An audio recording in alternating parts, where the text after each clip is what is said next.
Tuhan bersamamu. Inilah Injil suci menurut Santo Markus. Muliakanlah Tuhan.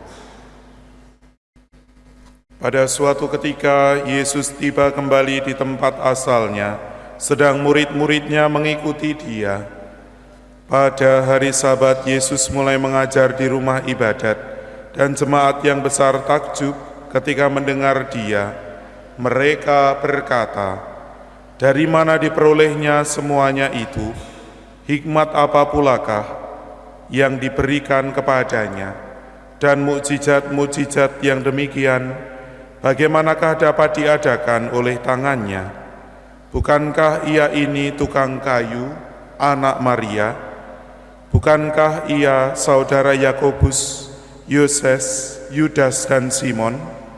Dan bukankah saudara-saudaranya yang perempuan ada bersama kita?" Lalu mereka kecewa dan menolak Dia. Maka Yesus berkata kepada mereka, "Seorang nabi dihormati di mana-mana, kecuali di tempat asalnya sendiri, di antara kaum keluarganya dan di rumahnya."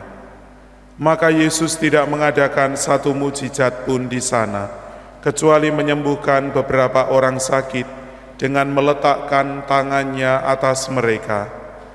Ia merasa heran atas ketidakpercayaan mereka. Lalu Yesus berjalan keliling dari desa ke desa sambil mengajar. Demikianlah sabda Tuhan. Terpujilah Kristus.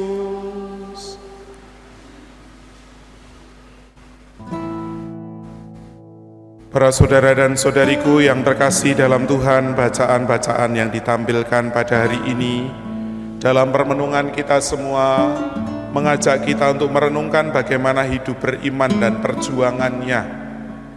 Bagaimana Yesus yang diterima ketika mengajar dan ketika melakukan beberapa mukjizat, tetapi sesudah diketahui bahwa asalnya dari kampung situ, pada akhirnya mendapat penolakan, adalah gambaran perjuangan iman. Bahwa dalam hidup beriman kita memang harus menghadapi orang-orang yang kadangkala tidak mudah percaya. Mereka yang dikatakan sebagai pribadi minus iman. Mereka orang-orang yang jarang untuk percaya kepada kita ataupun juga kepada pewartaan kita. Tetapi apa yang dibuat oleh Tuhan dan ditunjukkan pada hari ini, Ia tidak menyerah, Ia tidak putus asa, melainkan terus berjuang.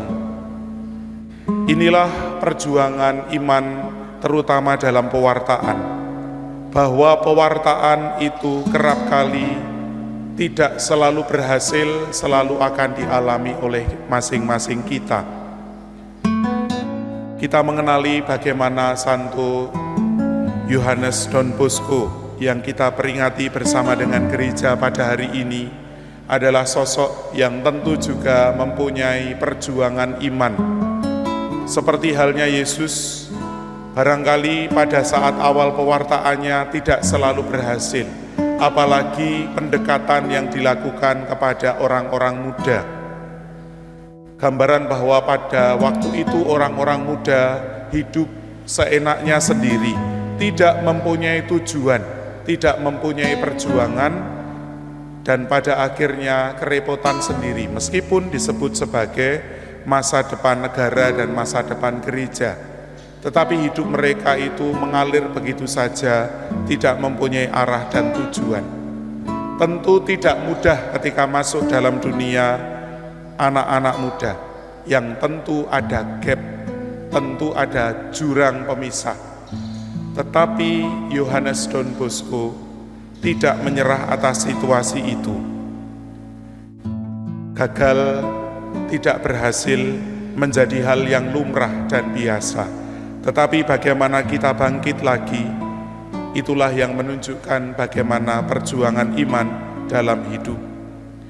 Semoga pada hari ini kita yang mendengarkan sabda Tuhan dan terinspirasi atas perjuangan, terutama bagi orang-orang terdekat, menjadikan kita tidak menyerah, terutama dalam perjuangan menghidupi iman kita. Kemuliaan kepada Bapa dan Putra dan Roh Kudus, seperti pada permulaan, sekarang, selalu, dan sepanjang segala abad.